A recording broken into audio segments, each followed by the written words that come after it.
कल्याणमधून एक धक्कादायक प्रकार समोर येतोय। दोन फूल विक्रेत्यांच्या वादामध्ये एकाचा निर्घुणपणे आता खून झालाय। केळीच्या पानांच्या गठ्ठ्यांच्या विक्रीवरून दोन फूल विक्री करणाऱ्या विक्रेत्यांमध्ये रविवारी भर दिवसा सकाळच्या सुमारास कल्याण कृषी उत्पन्न बाजार समितीच्या आवारात हा वाद झाला।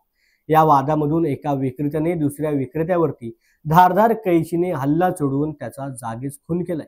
यावेळेला मृताची पत्नी आणि मुलगा वाचवण्यासाठी पुढे आले असताना खुन्याने मुलावर देखील वार करून त्याला गंभीर जखमी केले, तर मृताच्या पत्नीला देखील शिवीगाळ करत तिला देखील मारहाण केली।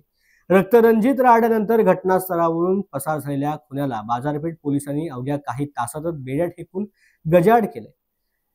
चमनलाल नंदलाल कारला असं 55 वर्ष खून झालेल्या फूल विक्रेत्याचं नाव आहे, तर चिराग राजकुमार सोनी असं 21 वर्ष खून करणाऱ्या आरोपीचं नाव आहे। भर दिवसा सकाळच्या सुमारास घडलेल्या रक्तरंजित घटनेमुळे कृषी उत्पन्न बाजार समितीच्या परिसरात एकच खळबळ माजल्याचं पाहायला मिळालं।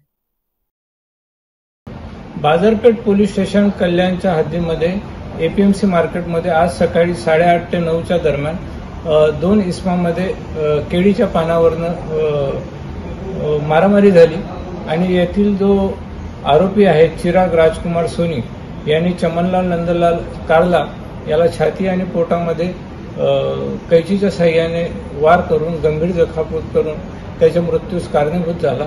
तसेच मयत चमनलाल नंदलाल कारला याचा मुलगा कार्तिक आणि त्याची पत्नी नीतू देवी यांनाही त्यांनी त्या कैचीच्या साह्याने मारहाण करून त्यांनाही गंभीर दुखापत केलेली आहे।